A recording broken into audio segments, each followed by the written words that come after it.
Imagine for a moment a world shrouded in an almost unfathomable antiquity, a time so far removed from our own that it predates even the very concept of written language, long before the rise of the pharaohs, the empires of Rome, or the grand dynasties of China. What if, hidden within the very fabric of this ancient earth, our ancestors, seemingly primitive in our modern eyes, left behind not just relics, but intricate messages, sophisticated designs, and profound insights carved directly into the bedrock of our planet? These aren't simple doodles or accidental marks. These are deliberate, complex blueprints etched into stone, whispering secrets of an advanced understanding that challenges everything we thought we knew about the dawn of human civilization and ingenuity. We are about to embark on an extraordinary journey, a deep dive into what we call the 29 sacred blueprints found carved into stone that predate written language. These awe-inspiring, often mind-bending collections of enigmatic symbols and designs aren't just archaeological curiosities. They are profound testaments to human brilliance and perception from an era we barely comprehend. Think about it, patterns so precisely geometrical, so astoundingly astronomical, that they suggest a level of knowledge and observational skill that seems almost impossible for a time before telescopes, before mathematics was formally codified, before detailed records were kept on paper or parchment. They imply a continuity of wisdom passed down through countless generations, perhaps through oral traditions or ritualistic practices, culminating in these enduring stony legacies. How did these ancient people, with seemingly rudimentary tools, achieve such precision, such deep cosmic insight, and such lasting artistic expression? This question alone stirs a sense of wonder and curiosity that transcends time. As we peel back the layers of millennia, we will explore why these particular blueprints are so profoundly significant, what they might reveal about our shared ancient past, and how their existence compels us to rethink the timeline of human development. Each one of these 29 sacred blueprints offers a unique window into the minds of our ancestors, presenting us with fascinating insights and prompting thought-provoking questions that resonate even today. Get ready to have your perceptions challenged, your imagination ignited, and your understanding of history expanded. This isn't just a historical exploration. It's an invitation to connect with the very roots of human consciousness and our eternal quest for meaning. So, without further delay, let's journey into the distant past and uncover the very first of these incredible blueprints. Our journey into the past begins with the first sacred blueprint, the Serpent Mound glyphs. Imagine standing at the edge of a massive, undulating serpent effigy, stretching gracefully across the landscape of what is now Ohio. This isn't just a random arrangement of earthen mounds, it's a meticulously crafted design, a giant effigy mound that winds for over 1,300 feet. What immediately strikes observers is its astonishing precision and its undeniable connection to the sky above. This colossal serpent appears to align with significant celestial events, particularly the solstices and equinoxes, suggesting that the ancient people who built it possessed an astronomical understanding that rivals many later civilizations. The builders of Serpent Mound were not merely constructing a piece of art, they were embedding deep scientific observations into the very earth. The serpent's head points precisely to the summer solstice sunset, and its various curves and coils seem to mark other important astronomical alignments. This level of accuracy, achieved without the aid of modern instruments, implies that these ancient peoples were keen observers of the cosmos, tracking the sun, moon, and stars with a dedication that speaks to a profound connection to the natural world.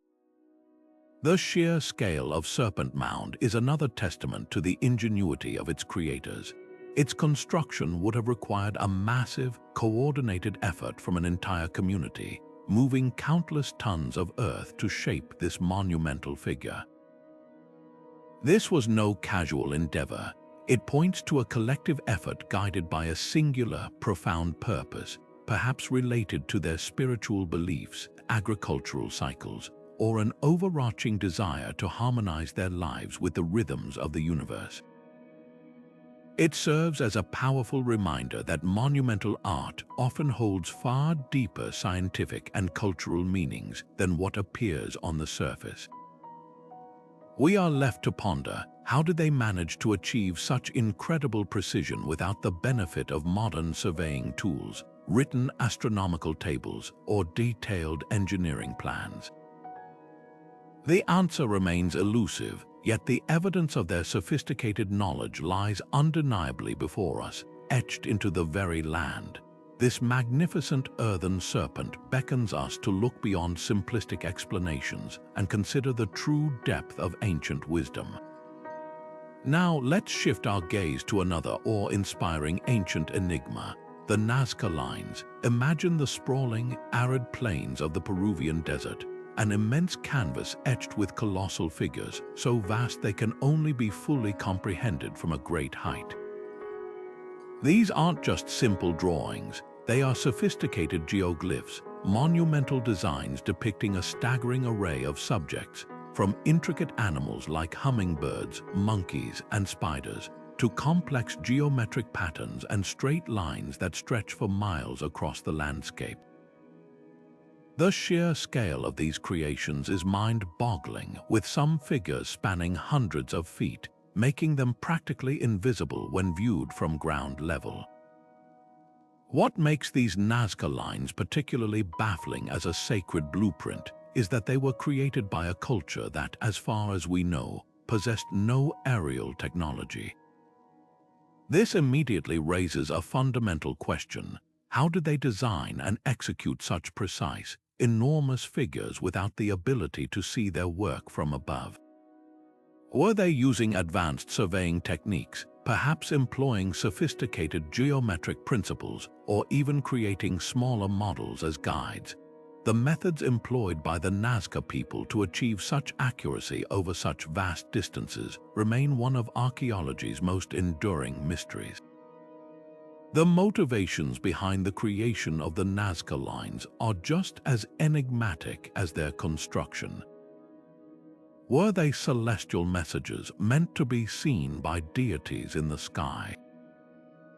Or perhaps they served as an elaborate colossal calendar, mapping out astronomical cycles and agricultural seasons, much like the Serpent Mound, but on an entirely different scale. Some theories suggest they were pathways for ancient rituals or ceremonial processions, transforming the desert floor into a sacred architectural space. The precise alignments of some lines with astronomical events lend credence to the idea of a calendrical or religious purpose, deeply intertwined with the Nazca people's understanding of the cosmos and their place within it. The incredible precision of these lines and the sheer dedication required to create them challenge many of our assumptions about prehistoric capabilities. Think of the effort involved in clearing thousands of square feet of dark desert rock to expose the lighter earth beneath, all while maintaining perfect straightness and accurate curves over enormous distances.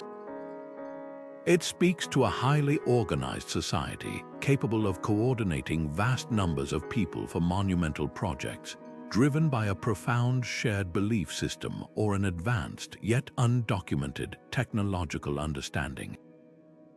The Nazca Lines compel us to ponder the limits of ancient ingenuity and the possibility of lost knowledge that allowed such extraordinary feats.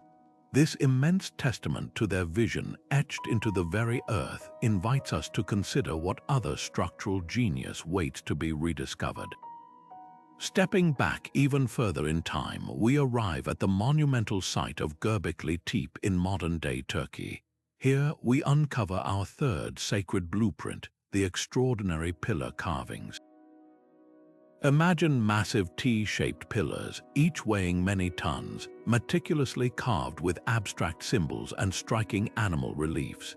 These colossal stones are arranged to form complex circular enclosures that challenge everything we thought we knew about the dawn of human civilization. What makes Göbekli Tepe so revolutionary is its age. This site predates the invention of agriculture, the wheel, and even pottery, pushing back the timeline for organized human undertakings and sophisticated artistic expression by thousands of years. Before Göbekli Tepe, the prevailing archaeological theory suggested that large-scale, complex structures and settled societies only emerged after the development of agriculture, as surplus food allowed for specialization and communal labor. Yet, here we have an intricate, monumental temple complex built by hunter-gatherers. This groundbreaking discovery forces us to re-evaluate the capabilities and organizational structures of early human groups.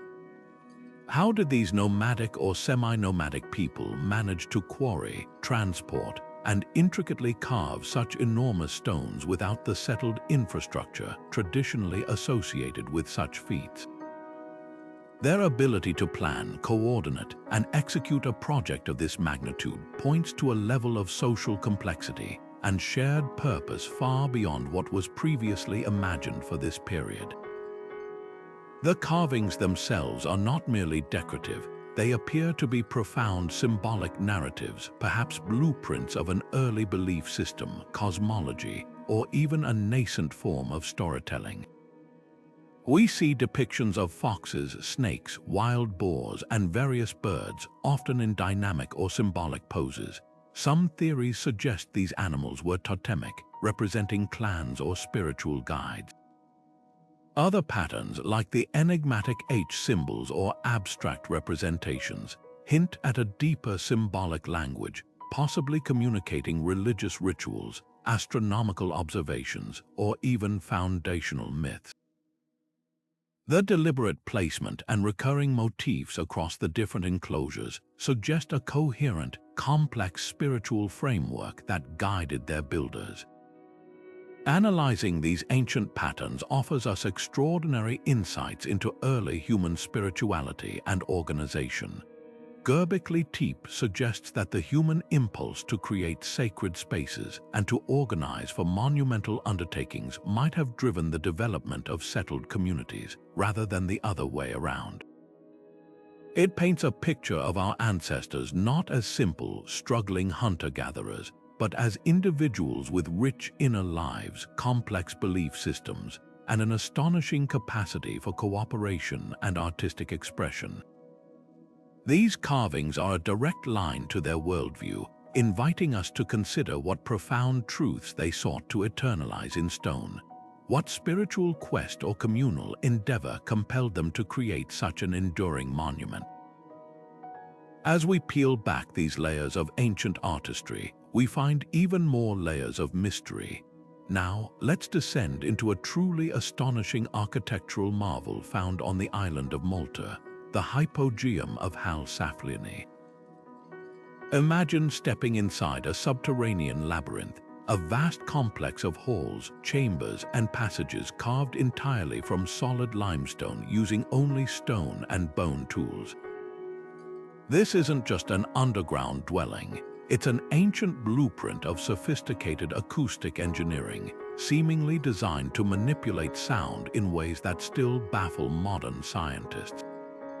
The Hypogeum, dating back to around 3,600 to 3,200 years before the Common Era, predates many of the grand architectural feats we typically associate with early civilizations.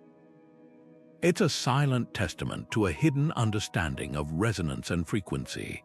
One of the most remarkable features of the Hypogeum is its oracle room, a chamber specifically noted for its incredible acoustic properties.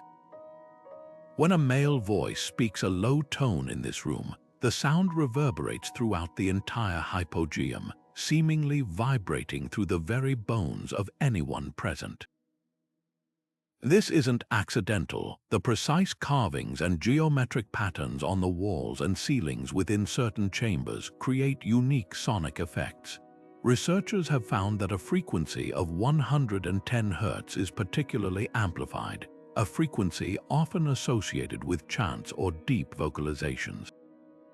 This intentional manipulation of sound for unknown purposes, perhaps ritualistic chanting, altered states of consciousness, or even a form of ancient communication, points to a profound, almost mystical, understanding of acoustics that far predates formalized physics.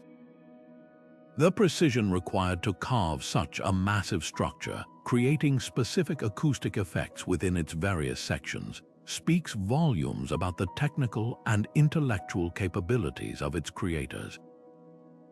Without written calculations or diagrams, how did they achieve such consistent results?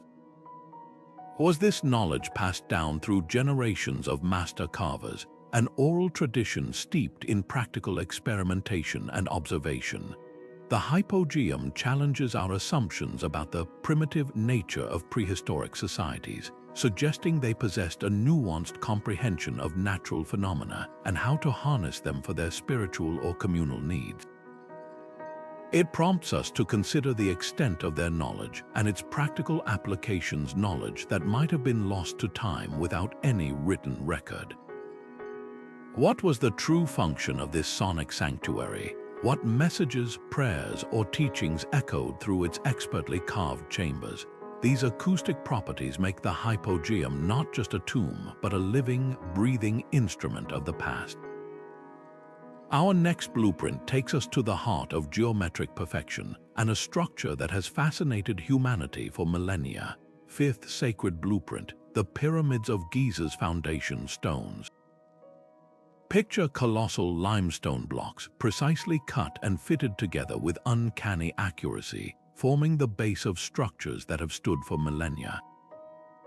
While the pyramids themselves are later, their foundational techniques and the astronomical alignment of their bases speak to an ancient blueprint of geometric and engineering mastery. These foundational stones often feature subtle markings or joinery techniques that denote planning far beyond simple construction. This speaks to a profound understanding of mechanics and celestial mechanics, suggesting a blueprint for monumental architecture that passed through time.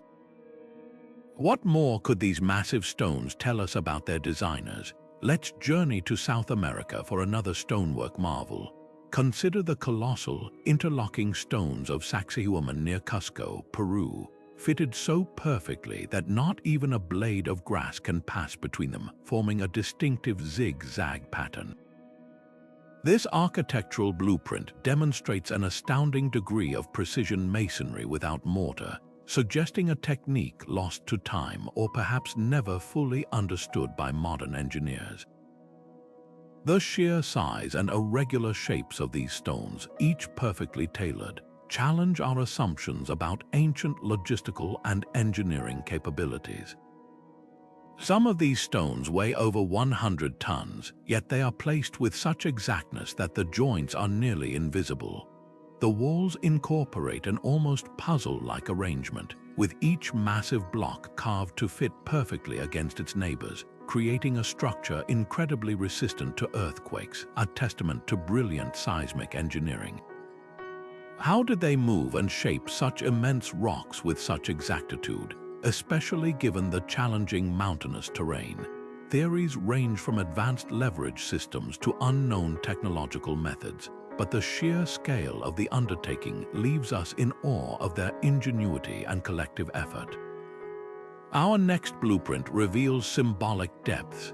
Seventh sacred blueprint, the Vinca symbols, envision small clay tablets and figurines unearthed from sites across southeastern Europe, etched with abstract symbols that are far more than decorative marks. These intriguing designs, associated with the ancient Vinca culture, are considered by many scholars to represent the earliest form of writing or a proto-script, pushing back the origins of formalized communication by thousands of years, predating even Sumerian cuneiform by millennia. These blueprints offer tantalizing clues about the very beginnings of structured communication, suggesting a sophisticated system of record-keeping, ritualistic notation, or symbolic representation that was previously unimaginable for a culture of that age. The symbols appear on a variety of artifacts, from spindle whorls and cult objects to small clay tablets, indicating their widespread use and significance within the Vinca society. Though not yet fully deciphered, the recurring patterns and consistent placement of these symbols hint at a deliberate system for conveying information, whether it was for economic transactions, religious rituals, or perhaps even a narrative purpose. The fact that these symbols appear repeatedly on objects found across a wide geographical area further supports the idea that they were part of a recognized shared system. This challenges our traditional understanding of when and where writing first emerged, suggesting that the human need to record and transmit complex information predates the grand civilizations we typically associate with such advancements. What profound secrets do these ancient proto-alphabets hold, waiting to unlock a deeper understanding of one of Europe's earliest complex societies? Now, let's turn our attention to another powerful example of ancient understanding: astronomical alignments. Eighth sacred blueprint, Stonehenge's Trilithons, picture the iconic stone circle of Stonehenge, meticulously aligned with the solstices and equinoxes, functioning as a precise astronomical calendar. This immense blueprint in Wiltshire, England, reveals a deep understanding of celestial mechanics and a monumental effort to track the movements of the sun and moon. The positioning of each massive sarsen and bluestone speaks to a detailed planning and an astonishing ability to move and erect such heavy objects. The scale of the endeavor alone is staggering. Stones weighing up to 50 tons were transported from quarries over 250 miles away, then shaped and precisely placed. Modern engineering struggles to replicate this feat even with powerful machinery, leaving us to wonder about the methods and technologies available to these ancient builders. What kind of leadership and social organization was required to mobilize such vast resources and labor? How could such a complex structure be designed and built without detailed plans or advanced tools, especially given the astronomical precision involved? The exact alignment of the stones with key solar and lunar events suggests not just a casual observation of the sky, but a sophisticated, long-term study that implies a deep, perhaps even sacred, connection with the cosmos. This leads us to question the true origins of calendar systems and whether these early structures were the primary means of tracking time. Next, we uncover a blueprint that hints at universal patterns.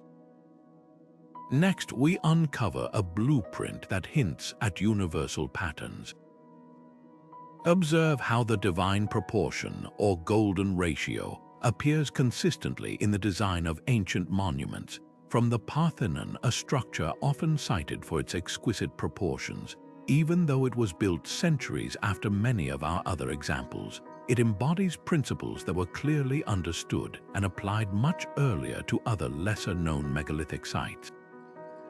This pervasive blueprint of mathematical harmony suggests an inherent understanding of aesthetic and structural balance, potentially seen as sacred geometry. The golden ratio, approximately 1.618, is found in nature in everything from the spirals of seashells to the branching of trees, and its appearance in human constructs implies a deep, intuitive, or perhaps even learned connection with the natural world and its underlying mathematical order. Its consistent application across disparate cultures, separated by vast distances and seemingly without direct contact, hints at a shared, perhaps intuitive, knowledge of universal mathematical principles. Did ancient builders consciously apply this ratio, working with mathematical formulas that we associate with much later periods? Or was it an emergent property of their refined craftsmanship, a natural result of their pursuit of beauty, stability, and proportion that simply aligned with these universal principles? The precision with which this ratio surfaces in ancient architecture suggests deliberate design, not mere coincidence. It forces us to consider the possibility that a fundamental understanding of geometry and mathematics was woven into the fabric of these early societies, guiding their most significant creations. Perhaps these were not merely architectural choices but philosophical statements, an attempt to replicate the divine order they perceived in the cosmos within their earthly structures. The implications for our understanding of ancient intellectual capabilities are profound, suggesting a level of abstract thought and shared knowledge that defies conventional historical narratives. Our journey continues to intriguing cave art patterns that also carry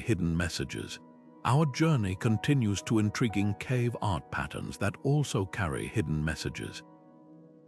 Consider the vibrant cave paintings of Lascaux, France, not just the famous depictions of animals like bison, horses, and deer, but the equally compelling yet often overlooked geometric symbols, dots, and lines that frequently accompany them. These aren't merely accidental scribbles, they are deliberate, recurring blueprints that could represent some of the earliest forms of abstract communication. Imagine standing in the flickering light of a torch, surrounded by these ancient artworks, while the animals speak to the hunting and survival aspects of prehistoric life. These enigmatic symbols open a window into a different realm of understanding. Could they have been mapping out celestial observations, perhaps tracking the cycles of the moon or the movements of specific constellations vital for seasonal activities? Some theories propose they might depict tribal territories, delineating boundaries or significant landmarks within their ancient world. Or perhaps, and this is truly exciting, they encode esoteric knowledge, a secret language accessible only to initiates, preserving rituals, myths, or complex philosophical ideas that were central to their societal cohesion.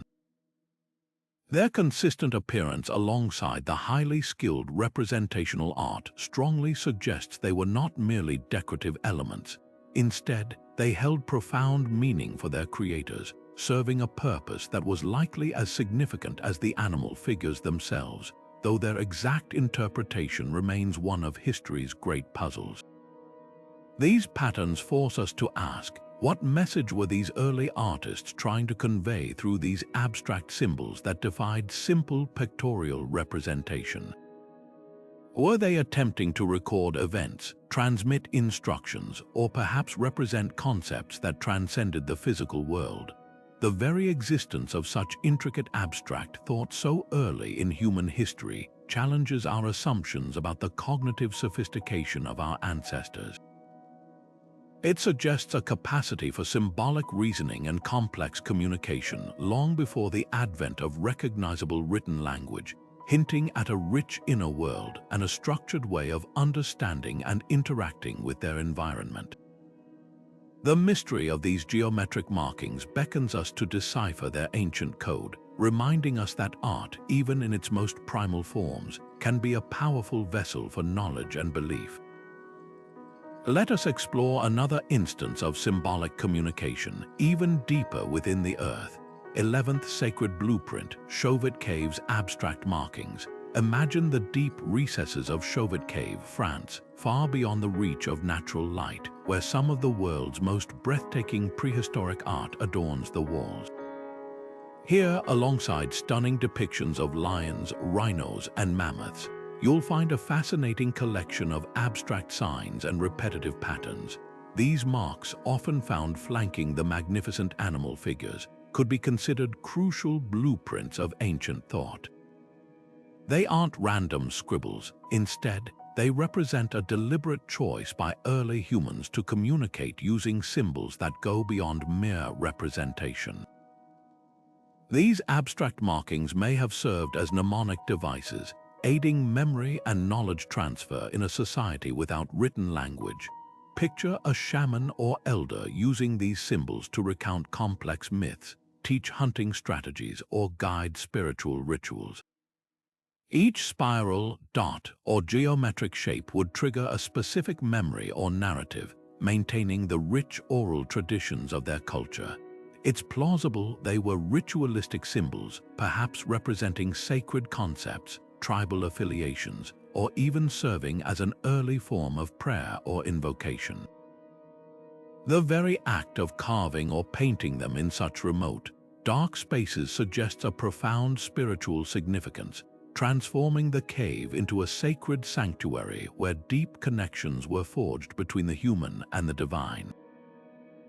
Furthermore, some researchers speculate that these patterns could be early calendrical notations. The consistent repetition of certain marks might have tracked lunar cycles, seasonal changes, or the migration patterns of animals crucial for survival. This would indicate an astonishing level of observation and a sophisticated understanding of time, essential for planning hunts, harvests, and migrations. The deliberateness of their placement, often in precise relation to the animal art, and their recurring nature throughout the cave indicate a purpose far beyond simple decoration.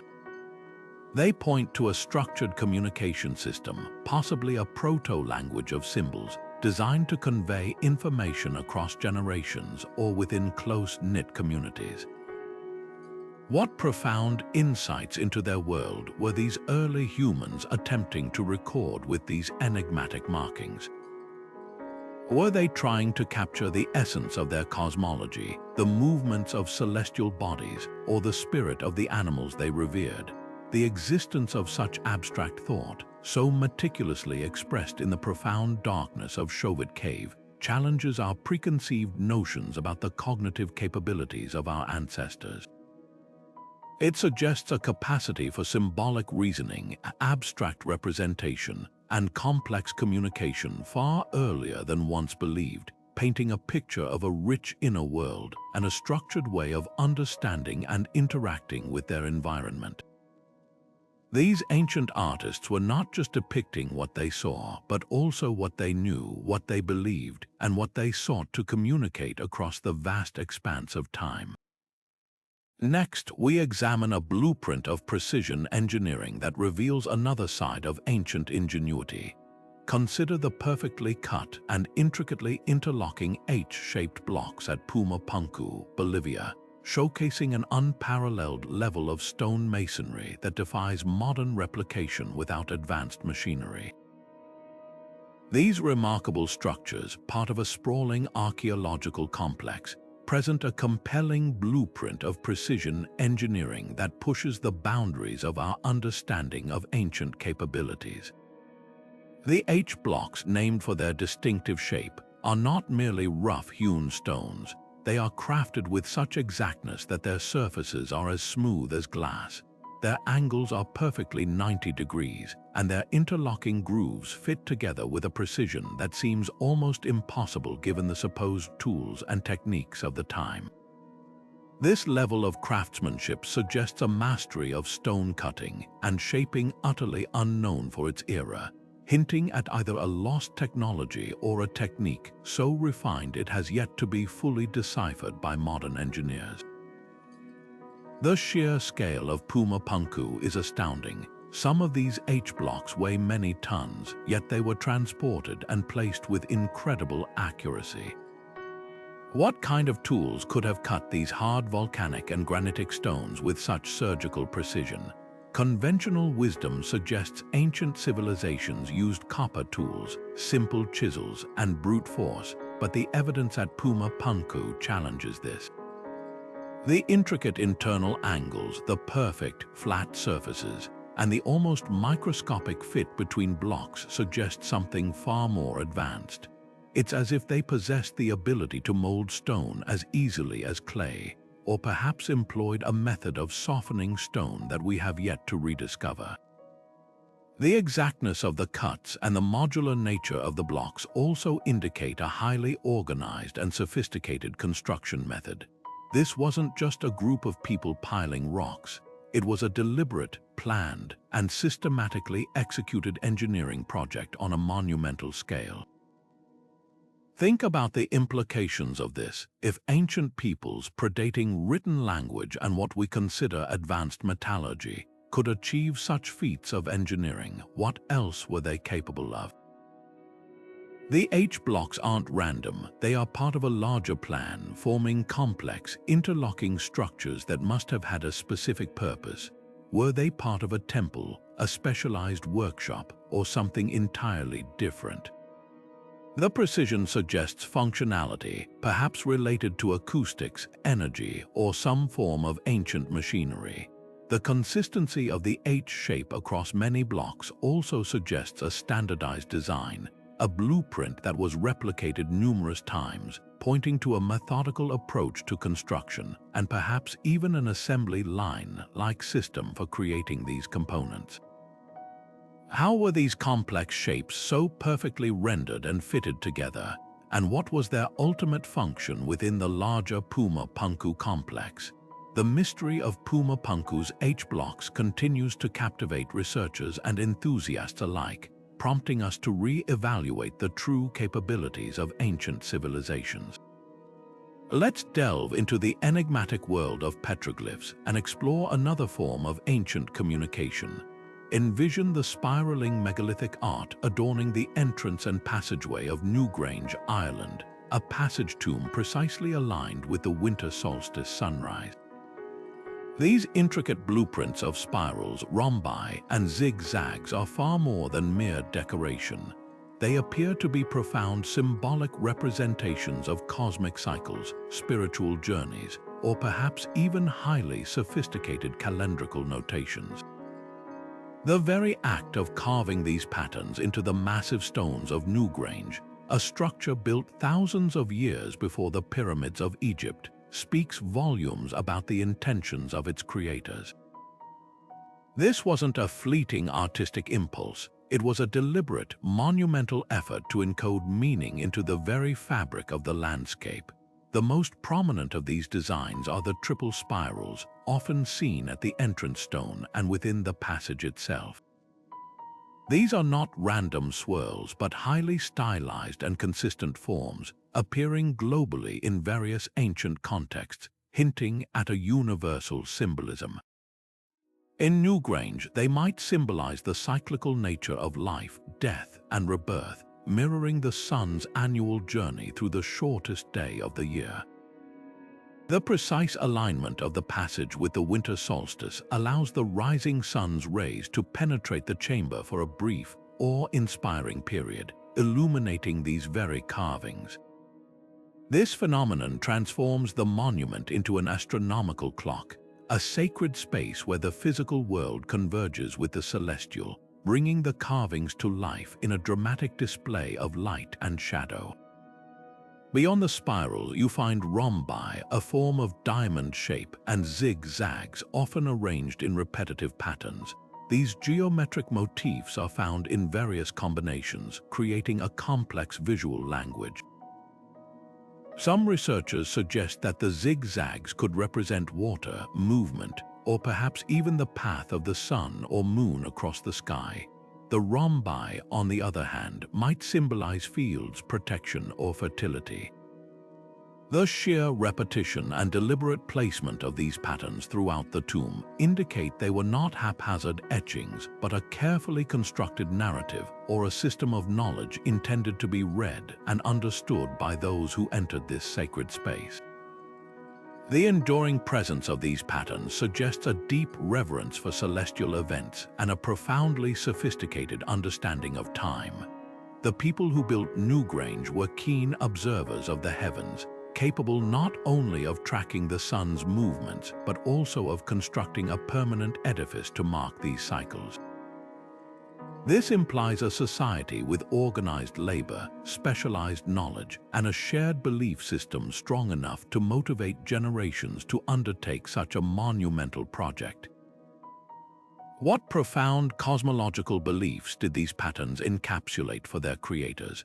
They likely held a comprehensive worldview where the terrestrial and celestial were intrinsically linked, where the movements of heavenly bodies influenced life on Earth, and where ancestral spirits may have journeyed along these very symbolic pathways. These carvings act as a window into a belief system that unified a community and provided meaning to their existence, a testament to ancient wisdom. Let us now turn our gaze to the monumental Olmec colossal heads found scattered across the Gulf Coast of Mexico. Imagine the sheer impact of observing these massive basalt sculptures, some standing over 10 feet tall and weighing more than 20 tons. Each head, despite its colossal size, presents distinctive facial features, suggesting a deliberate and sophisticated blueprint for portraiture. These are not generic representations. Instead, they capture individual nuances that hint at the portrayal of specific rulers, revered ancestors, or perhaps even powerful deities. The artistry involved in rendering these details, from the subtle curves of the lips to the specific contours of the nose, reflects an astonishing level of skill from a civilization that flourished long before the rise of the Aztec or Maya empires. The creation of these heads was an artistic and engineering feat of immense proportions for their time. Consider the logistics involved. The basalt boulders from which these heads were carved originated from quarries many miles away, some as far as 90 miles inland in the Tuxtla Mountains. Moving these multi-ton stones through dense jungle and across rivers without the benefit of wheeled vehicles or beasts of burden speaks volumes about the Olmec's organizational capacity and their profound dedication. Once moved, these colossal stones were meticulously sculpted using methods that remain a mystery, possibly involving stone tools and abrasive sands. The sheer effort and coordination required to quarry, transport, and carve such immense monuments convey a clear message of power, importance, and perhaps the divine authority of those depicted. While not purely abstract in the same way as the geometric patterns of Newgrange, the Olmec heads exhibit a consistent stylistic blueprint that implies a deeply rooted artistic tradition. Despite the individuality of each face, there are shared characteristics: fleshy cheeks, broad noses, slightly downturned mouths, and prominent, helmet-like headgear. These stylistic elements suggest a formalized approach to monumental sculpture, a set of artistic conventions that were understood and adhered to across different Olmec centers. This consistency indicates a foundational artistic canon that likely evolved over centuries, reflecting shared cultural values and perhaps a unified belief system. The helmets, in particular, are intriguing, often showing distinct patterns that some researchers believe might represent specific events, symbols of rank, or even early forms of heraldry. What hidden narratives or identities do these ancient visages conceal? Each head is a silent testament to a powerful culture, but the specific stories of the individuals they represent are largely lost to time. Were they paramount rulers whose authority was so immense that their images were carved into stone for eternity? Or perhaps they were revered spiritual leaders, their faces immortalized to grant blessings or protection. The sheer scale and public display of these heads suggest they served a crucial social and political function, perhaps solidifying the power of the ruling elite or commemorating significant events. Their enduring presence invites us to contemplate the lives and legacies of the ancient Olmec, a civilization that laid many of the cultural and artistic foundations for later Mesoamerican societies. Our journey now transitions to a different form of ancient mapping, one found not in stone heads but in the celestial sphere. Now, let us consider the remarkable star maps of ancient Egypt, specifically the Dendera zodiac, a stunning celestial chart carved into the ceiling of the Hathor temple at Dendera. While ancient Egypt certainly possessed a robust written language, The Dendera zodiac transcends simple hieroglyphs, representing a unique blueprint of the cosmos that communicates through intricate imagery rather than linear text. This magnificent circular relief depicts constellations, planets, and celestial bodies in a deeply symbolic and precise arrangement, reflecting an astonishingly sophisticated understanding of astronomy and stellar movements. It is not merely a decorative piece, it is a meticulously crafted astronomical calendar and map, encoding complex knowledge about the heavens within the very fabric of sacred architecture.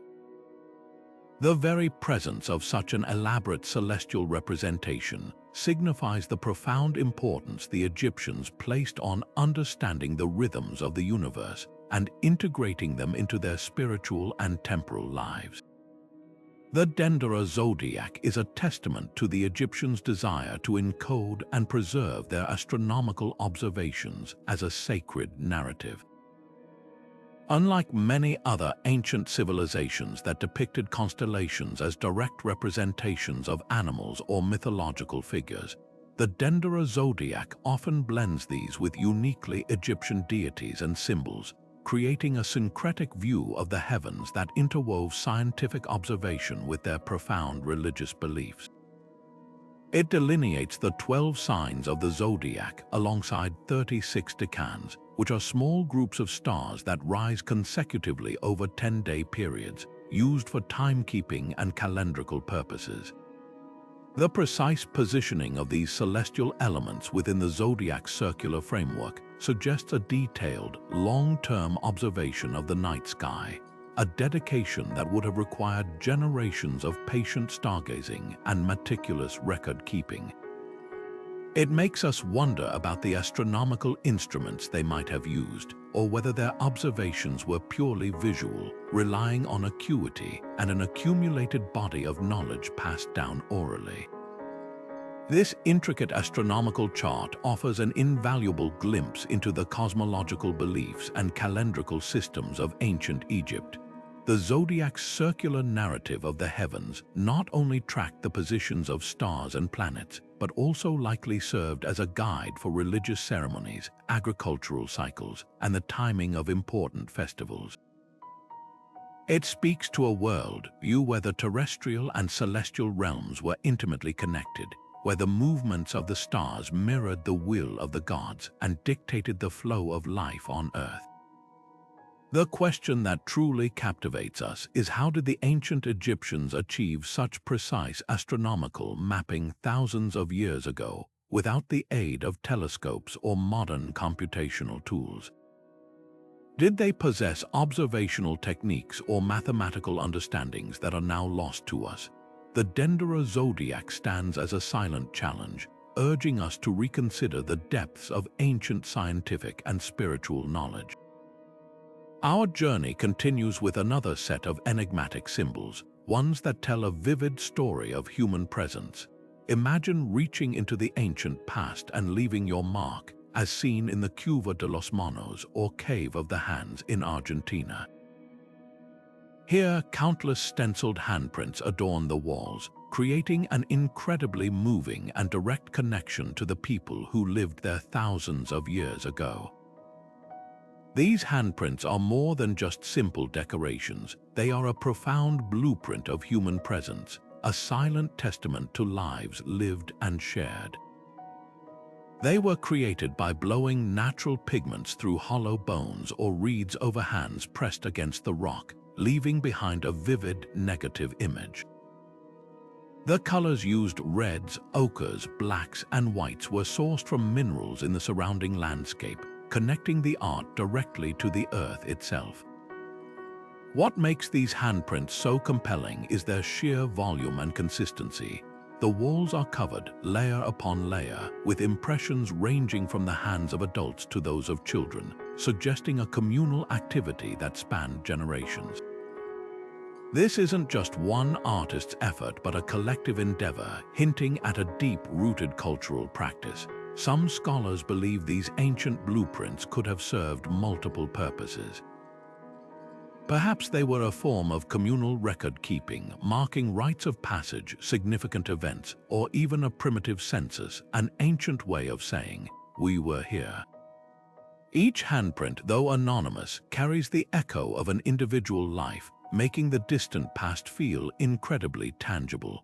Beyond the personal marks, these handprints are often accompanied by abstract geometric patterns, hunting scenes, and depictions of guanacos, the local wild relatives of llamas. These accompanying images provide additional context, hinting at the daily lives, spiritual beliefs, and subsistence activities of the people who inhabited these caves for millennia. The deliberate placement of these symbols alongside the handprints suggests a narrative, perhaps a ritualistic marking of territory or a spiritual connection to the land and its creatures. The cave effectively becomes a living canvas, reflecting a continuous dialogue between humans and their environment. The enduring presence of these handprints, some dating back over 9,000 years, speaks to a profound human need to leave a trace to communicate across time. They are a powerful reminder that long before written alphabets, humanity found ways to express identity, belonging, and perhaps even complex ideas. What untold stories do these ancient handprints beckon us to discover? Do they represent a sacred ritual, a communal gathering place, or simply a desire for immortality through art? The mystery of their exact meaning only deepens our fascination, inviting us to imagine the lives and intentions of these ancient artists. Our next blueprint highlights another form of early artistic expression, one that opens a window into ancient worldviews. Consider the ancient rock shelters of Bhimbetka, India, adorned with vivid paintings that transport us directly into the Stone Age. These aren't just random scribbles, they are incredibly detailed blueprints of prehistoric life, depicting everything from daily routines and hunting scenes to animals and mythological creatures. What truly sets Bhimbetka apart is the sheer scale and longevity of its artistic output. These shelters contain paintings spanning an incredible 10,000 years, from the Mesolithic to the historical period, creating a living timeline etched into stone. It's like an open-air art gallery that continuously grew and evolved with the people who called these caves home. These ancient artworks offer a direct window into the minds and lives of the people who created them. By examining the types of animals depicted, like bison, tigers, and elephants, we gain insights into their local fauna and the biodiversity of their environment. The hunting scenes, often showing communal efforts and the use of primitive weapons, provide clues about their subsistence strategies and the challenges they faced in procuring food. Beyond mere survival, the inclusion of figures engaged in dancing, music, and ceremonies suggests a rich social and cultural life, hinting at community rituals and leisure activities. These depictions aren't just records, they are narratives telling stories of a bygone era.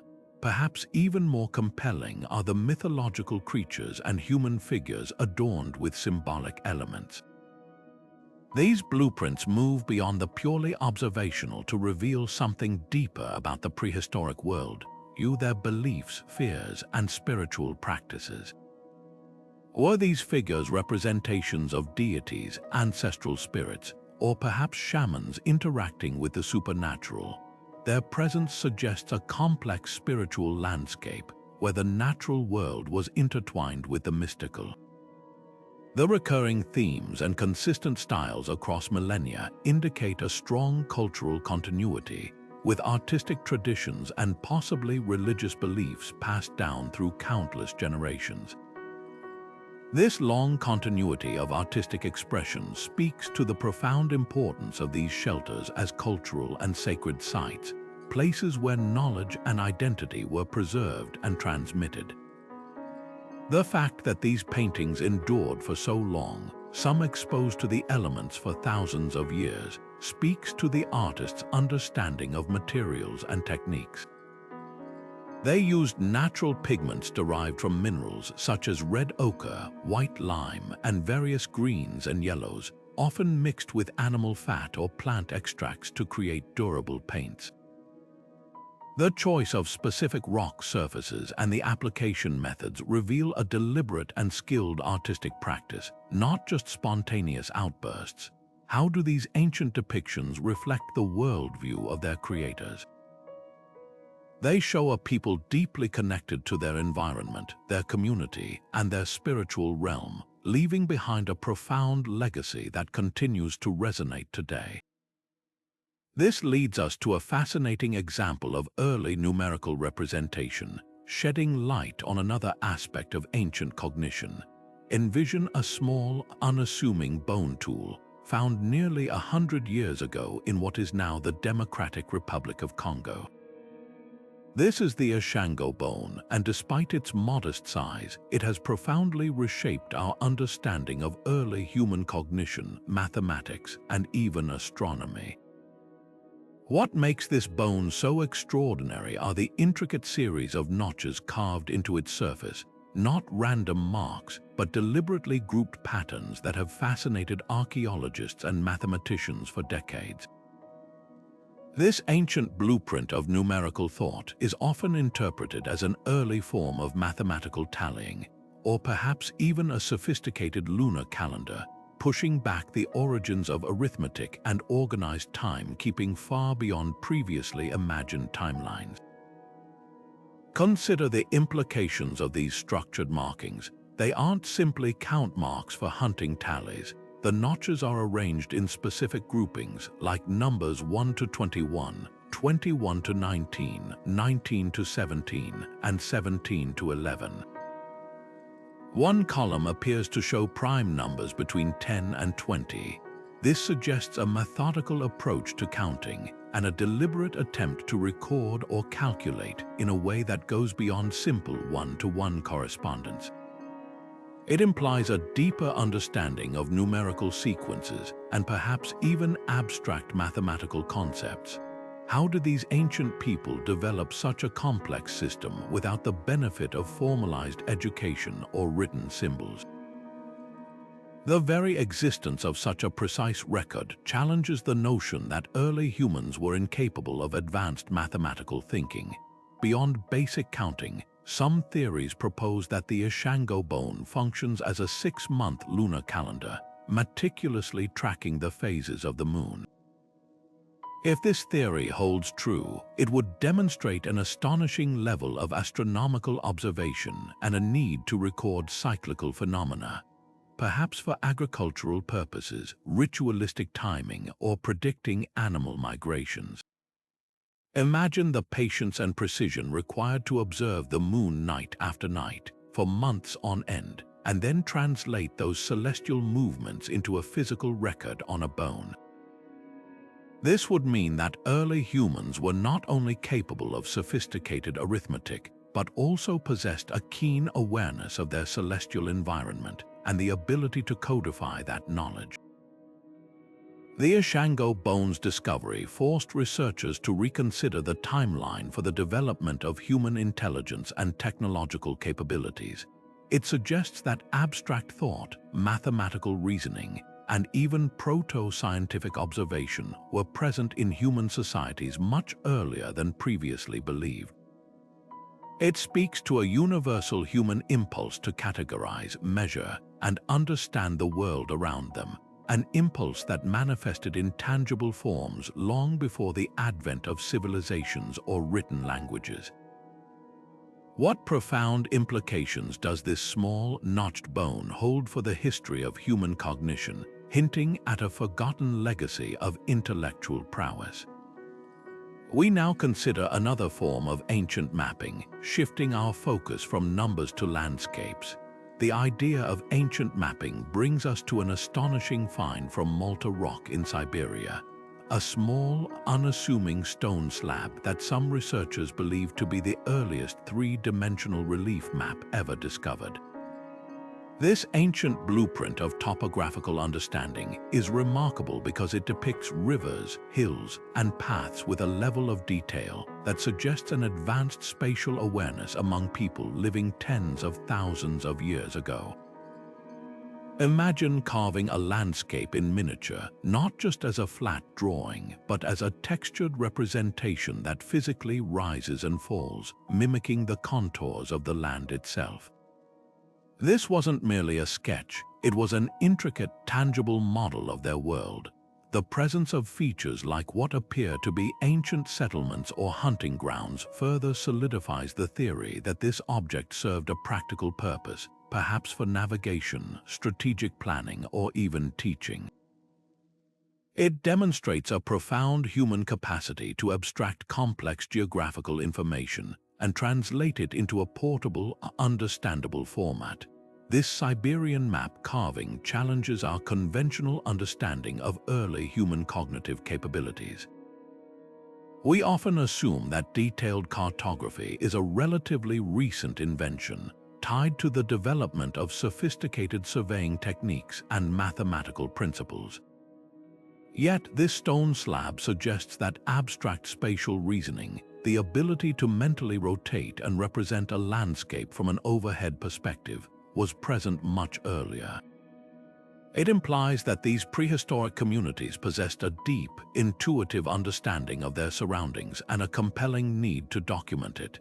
Think about the mental leap required to compress miles of terrain into a few inches of stone, maintaining accurate proportions and relative positions. This wasn't simply about drawing a line to represent a river. It was about capturing its meandering flow, the gentle slopes of hills, and the precise intersections of paths. Such a creation speaks volumes about their intelligence and their interaction with the environment. How did these early humans conceptualize and carve such detailed maps without any modern cartographic tools? There were no GPS devices, no aerial photography, no sophisticated measuring instruments. Their knowledge must have come from meticulous observation, keen memory, and perhaps a collaborative effort to compile collective geographical insights. This relief map could have been a communal teaching tool, used to instruct younger generations on safe routes, abundant hunting grounds, or territorial boundaries. It might have served as a mnemonic device, helping hunters and gatherers remember vast stretches of land. Regardless of its exact purpose, its existence underscores a universal human drive towards geographical understanding and representation. It makes us wonder about similar artifacts that might be hidden, waiting to be discovered, further rewriting the history of human innovation. This remarkable find suggests that the impulse to map our world, to create a tangible representation of our environment, is as old as humanity itself. Our next blueprint unveils a possible form of ancient record-keeping, shifting our focus from landscapes to intricate systems of knots. Our next blueprint unveils a possible form of ancient record-keeping, shifting our focus from landscapes to intricate systems of knots. While the Quipu is typically associated with the Inca Empire, stunning archaeological discoveries in Peru reveal earlier forms of these knotted strings, hinting at a blueprint for information storage and communication that predates formal writing systems by centuries, if not millennia. Imagine a complex tapestry of cords, each strand potentially holding a distinct piece of information, not through ink on parchment, but through the tactile language of knots. These pre-Inca quipus are more than mere curiosities. They represent a revolutionary method of encoding data, a silent library woven from cotton or camelid fibers. The variations in knot type single, long, or figure 8, as well as their position on the cord, the color of the fibers, and the way cords are attached to a main horizontal string, all contribute to a sophisticated system. Researchers speculate that these complex arrangements could have encoded numerical data, perhaps census records, astronomical observations, or agricultural inventories. Beyond numbers, they might have preserved historical narratives, outlining the reigns of rulers, significant battles, or even abstract ideas related to cosmology and law.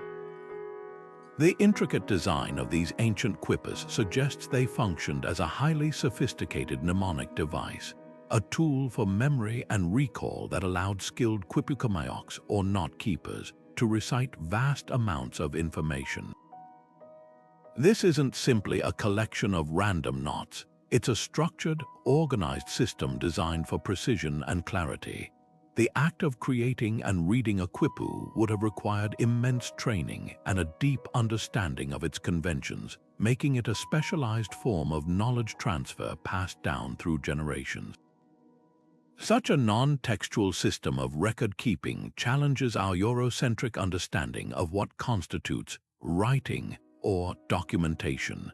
It forces us to broaden our perspective and consider how different cultures devised ingenious ways to preserve and transmit knowledge without resorting to phonetic alphabets or ideograms. The sheer volume of information potentially stored in a single quipu, compressed into a portable, durable format, speaks volumes about the intellectual capabilities of these ancient Andean societies. The secrets still hidden within the tactile language of these ancient knots are immense. Despite decades of study, particularly on their numerical applications, the full decipherment of quipu narratives remains one of archaeology's greatest challenges. What if these earlier forms of quipu contained clues to a proto-language, a precursor to the more formalized systems seen later? What if they held the key to understanding the social structures, daily lives, and philosophical beliefs of civilizations that flourished long before the Inca rose to prominence? Each newly discovered quipu, especially those from pre-Inca cultures, adds another piece to this complex puzzle, pushing the timeline of codified information further into the past. Imagine the historical narratives, the genealogies, the sacred hymns, or even the poetry that might be encoded within these silent, knotted records.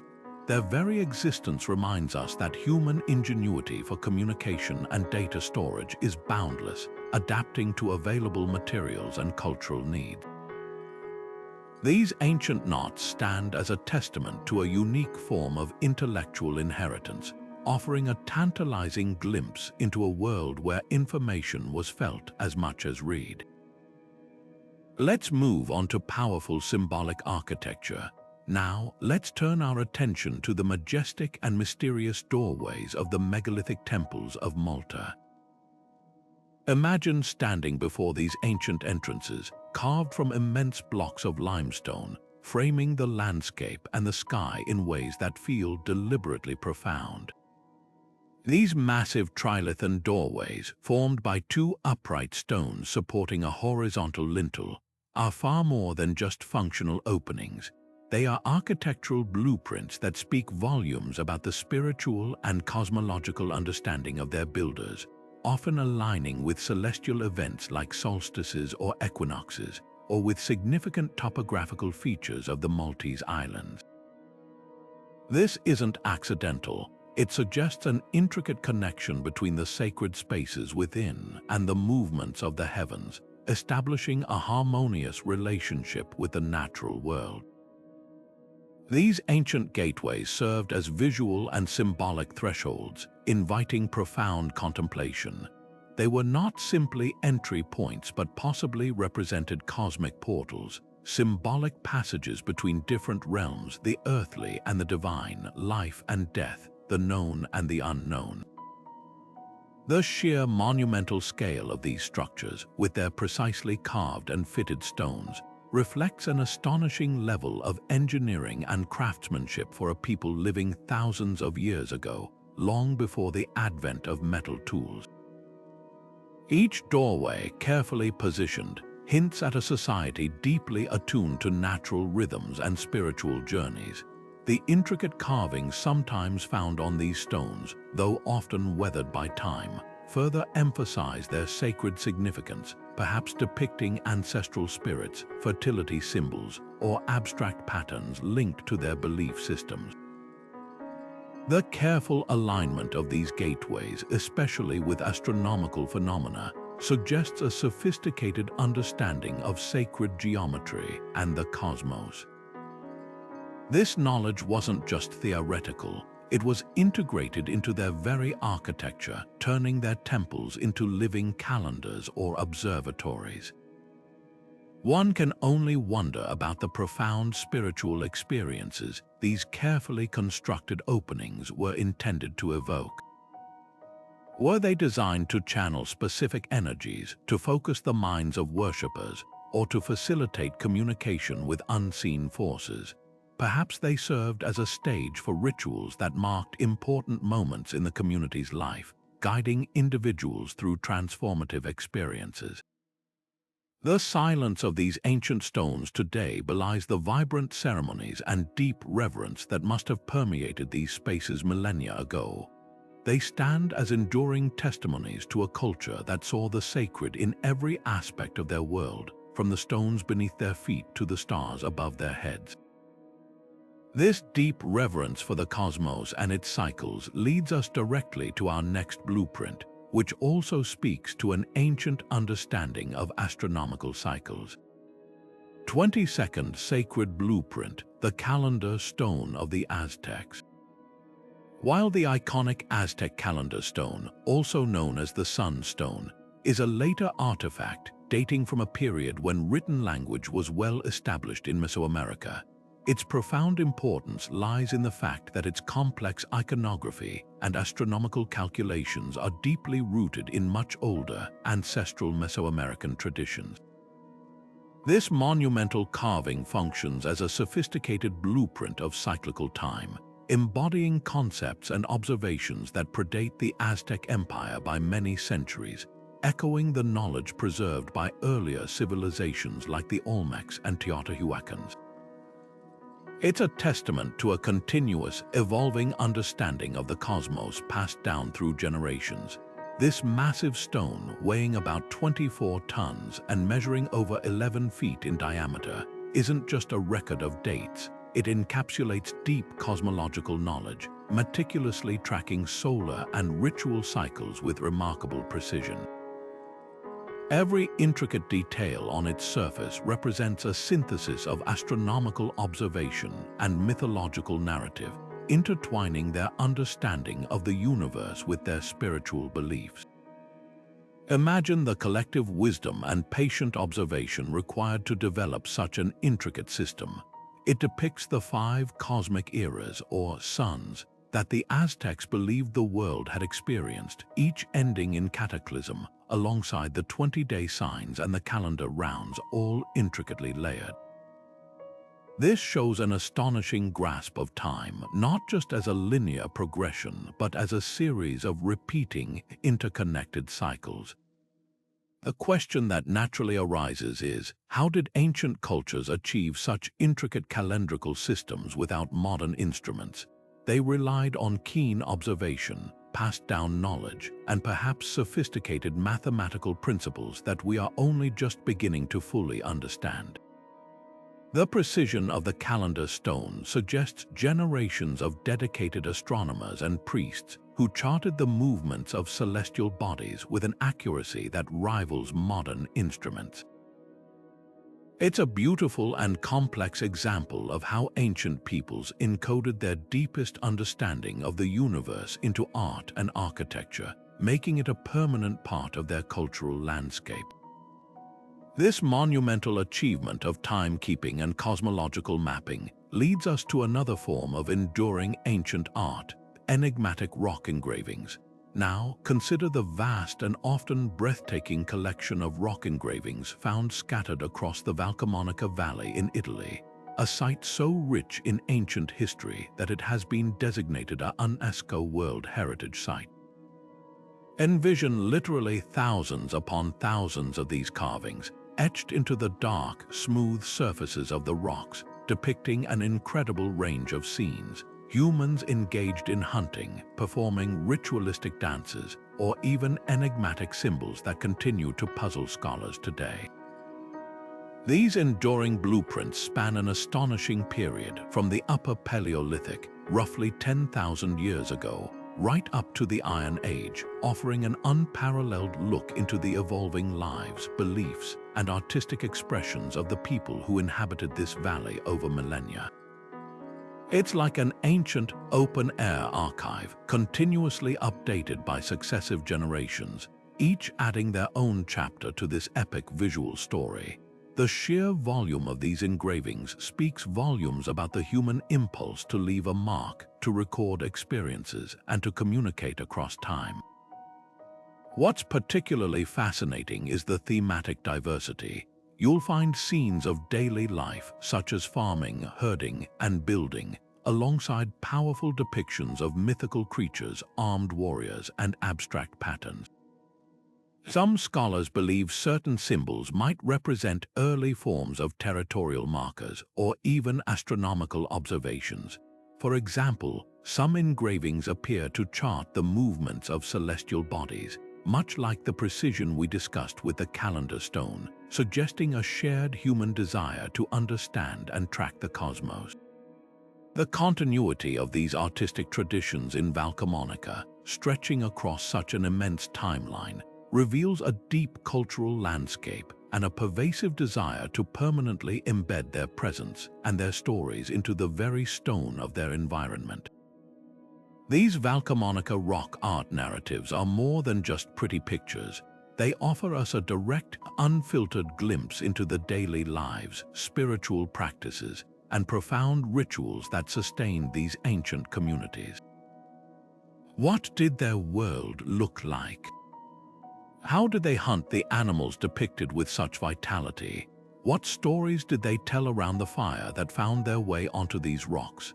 From the earliest images of deer and elk to later chariot scenes and intricate labyrinth designs, each engraving is a window into a belief system, a social structure, and an understanding of the world that is both alien and deeply familiar.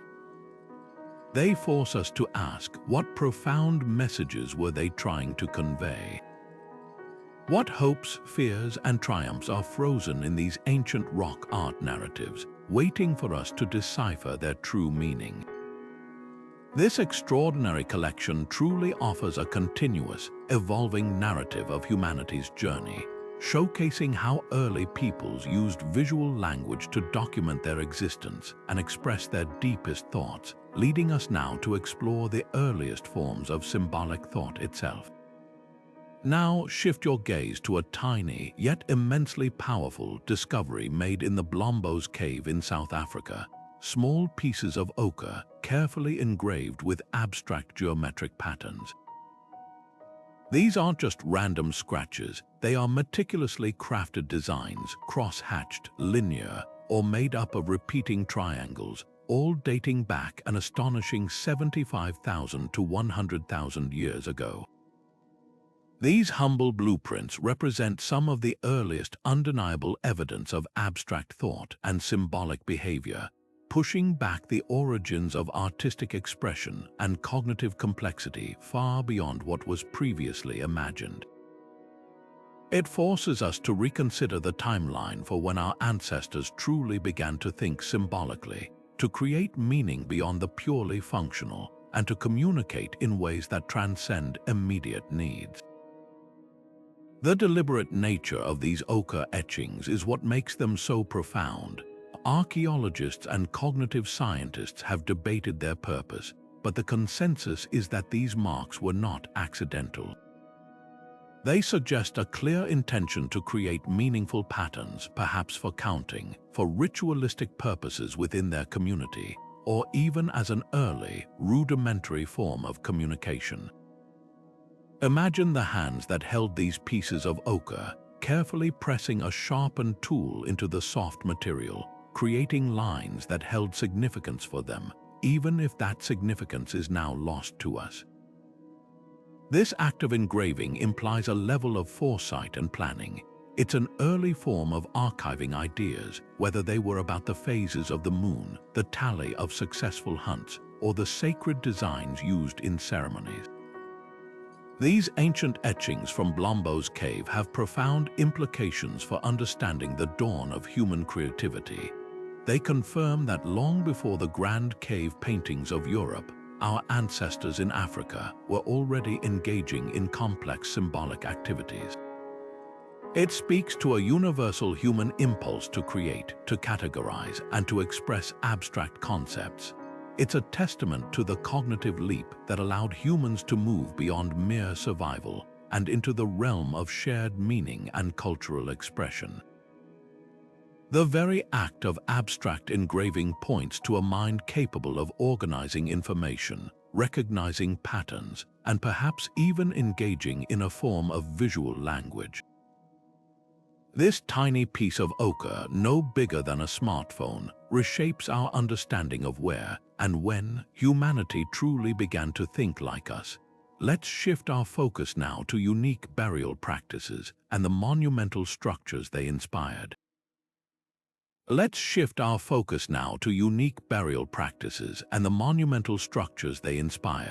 Imagine the massive capstones of the Korean dolmens, often weighing many tons, meticulously placed atop supporting stones to form ancient burial chambers.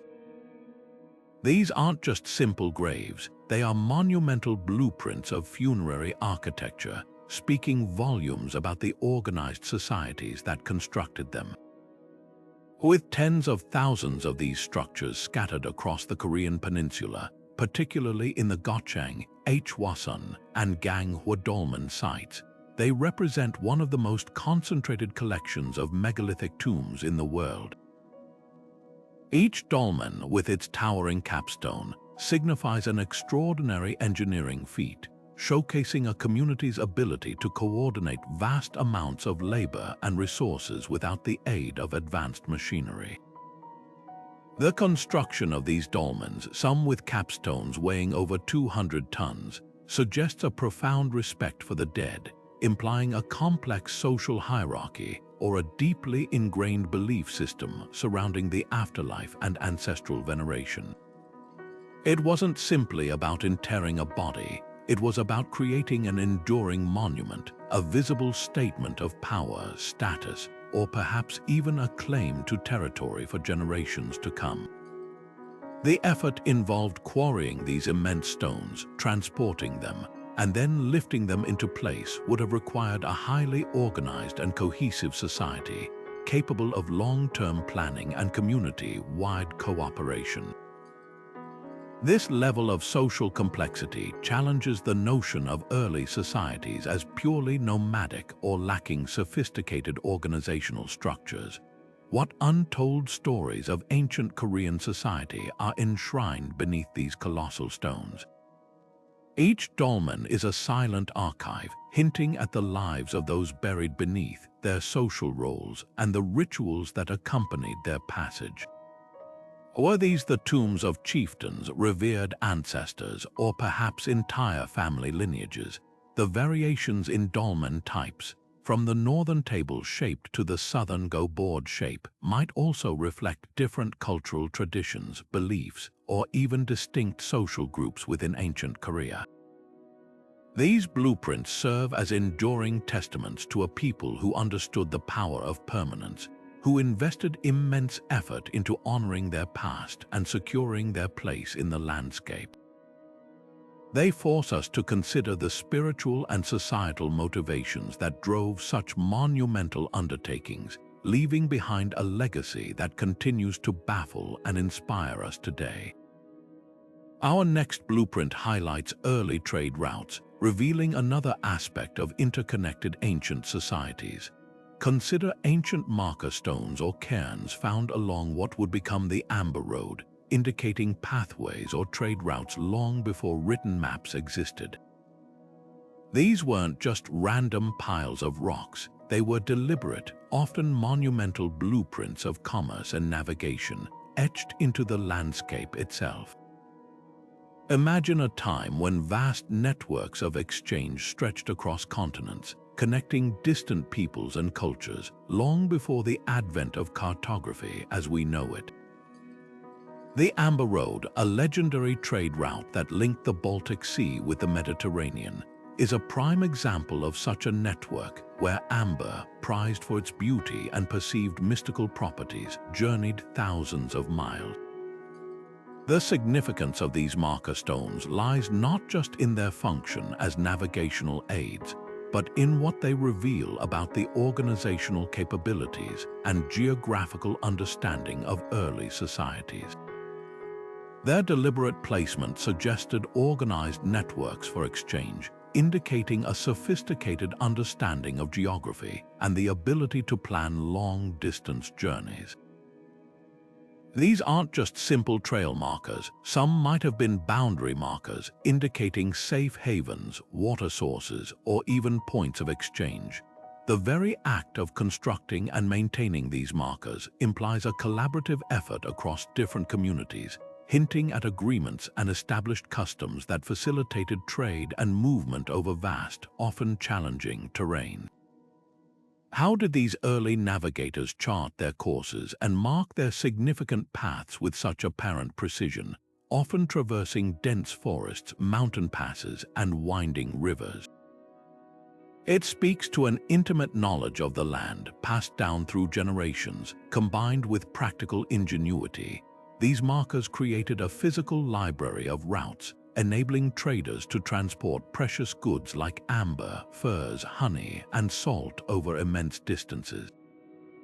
Each stone or cairn becomes a silent testament to countless journeys, to the risks taken, and to the vital connections forged between disparate groups.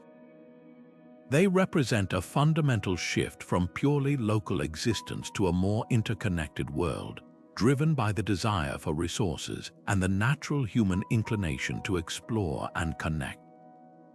The existence of such a well-established, pre-literate system of navigation suggests a level of societal organization and foresight that challenges many conventional historical timelines. We move to a blueprint of spiritual significance, exploring another profound layer of ancient human expression. Now, let's move to a blueprint of spiritual significance in the rock carvings of Alto de la Guitarra in Peru. Picture the intricate petroglyphs etched into the stone, depicting shamanic figures, various animals, and abstract symbols. These aren't just random drawings, they are profound blueprints of ancient spirituality, offering a vivid glimpse into the animistic or totemic belief systems that permeated prehistoric societies. Imagine these carvings as windows into a world where every natural element, every animal, and every celestial body held deep spiritual meaning. They were not merely decorative elements but integral parts of rituals and storytelling, connecting the human realm with the divine and the unseen forces of nature. The consistent themes and recurring motifs found within these carvings suggest a shared understanding of the sacred and the supernatural among the people who created them. Consider the depictions of animals, perhaps spirit guides or powerful totems, or the abstract symbols whose meanings are now lost to us but were undoubtedly clear to their creators. These patterns speak of a collective consciousness, a unified way of perceiving the universe and humanity's place within it. They hint at narratives of creation, journeys through the underworld, or perhaps the transformation of shamans during trance states. The very act of carving these images into enduring stone indicates their immense importance, a desire to record and preserve these spiritual truths for future generations.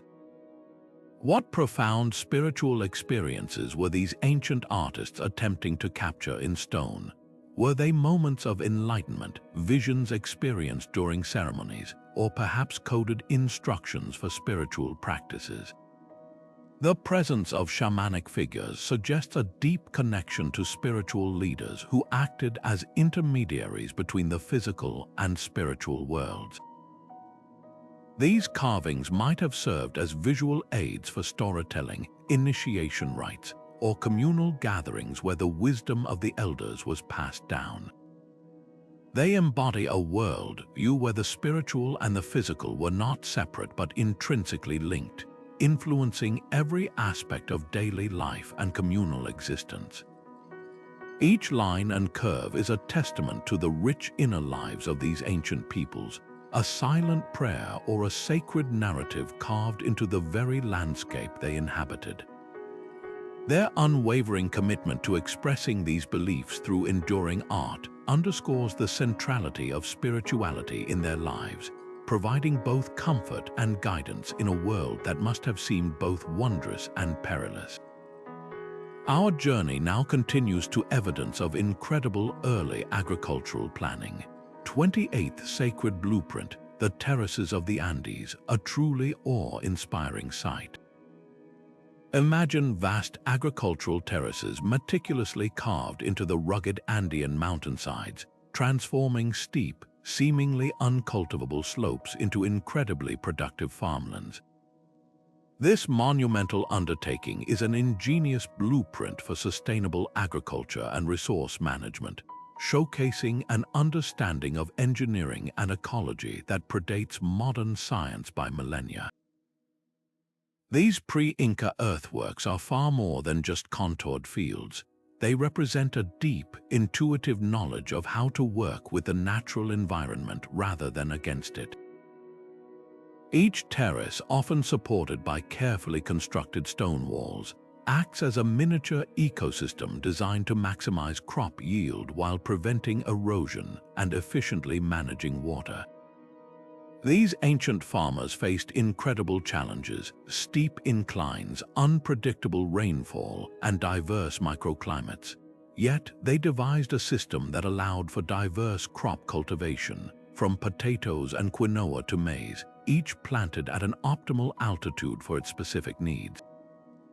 The terraces themselves functioned as sophisticated hydrological systems, capturing and distributing rainwater, often through intricate networks of channels and reservoirs. This allowed for consistent irrigation even in drier periods, proving a mastery of water management in incredibly challenging terrain. It wasn't just about moving soil, it was about creating a resilient agricultural infrastructure that could sustain large populations for centuries. How did these early farmers design and maintain such complex agricultural systems for millennia without the benefit of formalized engineering degrees or advanced surveying tools?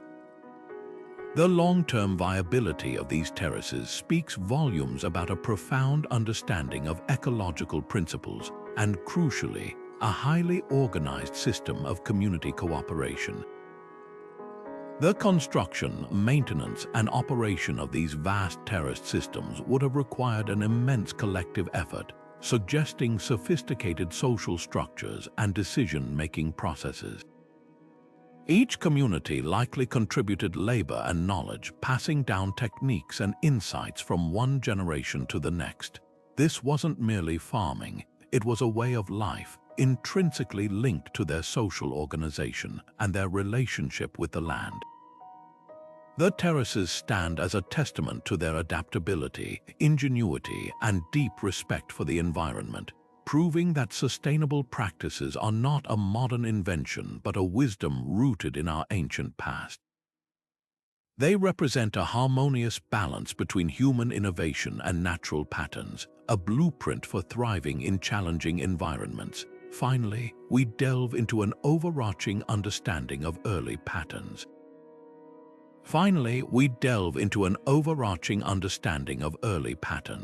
As we reflect on all the incredible blueprints we have studied, a powerful theme emerges, one that ties together distinct cultures across vast distances and millennia: the universal language of geometric patterns. Think about it: the spirals carved into Newgrange, the zigzags of Sacsayhuaman, the circles of Stonehenge, and the interlocking shapes at Pumapunku. These aren't isolated artistic choices.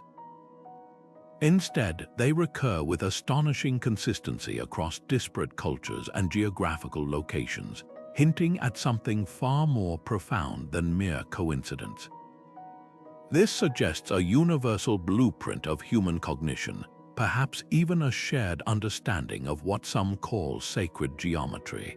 These recurring motifs are more than just pretty designs. They hint at an underlying symbolic language that transcends cultural boundaries and verbal communication. Imagine a time before spoken words could convey complex ideas, a time when humanity's deepest insights and most sacred beliefs were communicated through form and pattern. Their ubiquity raises profound questions about the origins of human art, abstract thought, and even spiritual expression. Were these patterns simply aesthetically pleasing, or did they carry deeper meanings understood intuitively by ancient peoples? They might represent natural phenomena, cosmic cycles, or perhaps even fundamental principles of existence that our ancestors perceived with a clarity we often miss today. Could these patterns be the true first language of humanity, etched into the very fabric of our earliest expressions? This isn't just about decorative art, it's about a deliberate system of communication that predates and perhaps even laid the groundwork for written language. If a spiral meant cyclical time or journey, and a zigzag represented change or energy, then these universal symbols could have allowed diverse groups to share knowledge, beliefs, and observations without needing a common spoken tongue.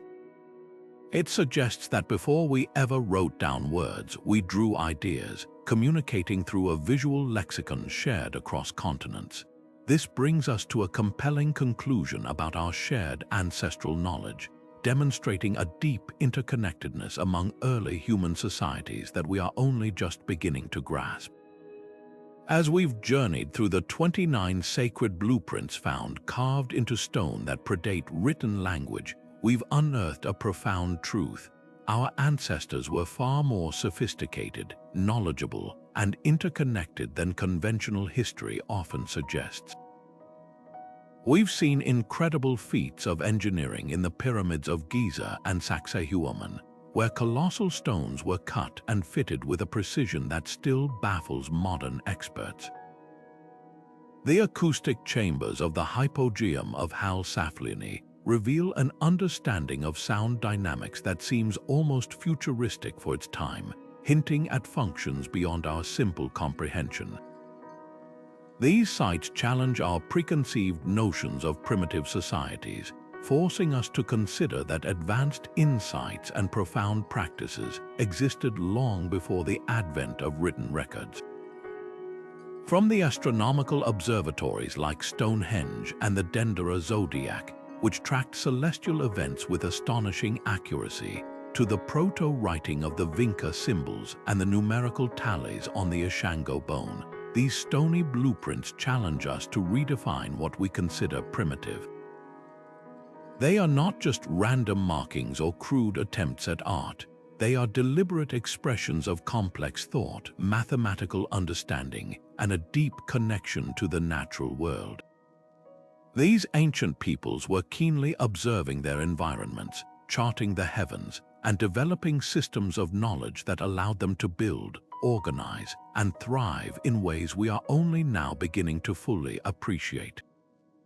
The evidence points to societies with intricate social structures, specialized skills, and a shared pursuit of understanding their place in the cosmos. These blueprints invite us to listen to the whispers of the past, encouraging us to look beyond established narratives and embrace the possibility of forgotten knowledge and advanced ancient civilizations. The consistent appearance of universal symbols like the golden ratio across disparate cultures suggests a common thread of understanding, an intuitive grasp of fundamental principles that perhaps humanity once shared. It makes us wonder if there was a time when human consciousness was more attuned to these universal patterns, a time when knowledge was passed down not through books, but through direct observation, intuitive insight, and symbolic representation embedded in the very landscape. Perhaps these patterns served as a universal language, connecting distant communities through shared symbols and concepts before spoken words became dominant. What if these blueprints aren't just remnants of the past, but messages for our future, urging us to reconnect with fundamental truths about the universe and our place within it? They serve as a powerful reminder that history is not a linear progression from simple to complex, but a cyclical journey full of peaks and valleys of understanding. These ancient markers suggest that profound wisdom may have been lost and rediscovered many times over. By studying these timeless carvings, we might unlock a deeper understanding of human potential and the enduring mysteries of existence. They prompt us to ask ourselves, what essential knowledge have we forgotten in our modern rush, and how can we realign ourselves with the sacred balance that our ancestors seem to understand so intimately?